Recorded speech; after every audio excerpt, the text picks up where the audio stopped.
Hello guys, welcome back to my channel. It's me Aleena. And this channel subscribe ചെയ്യാത്തവരാരെങ്കിലും ഇപ്പോൾ തന്നെ പോയി subscribe ചെയ്യുക. ഇന്നത്തെ ടോപ്പിക് എന്ന് പറയുന്നത് ഒരു depigmentation mask ആണ്. Blemishes, suntan ഒക്കെ പോവാൻ പറ്റിയ ഒരു mask ആണ്.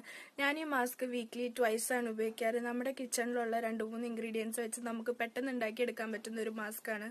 So let's get into the video.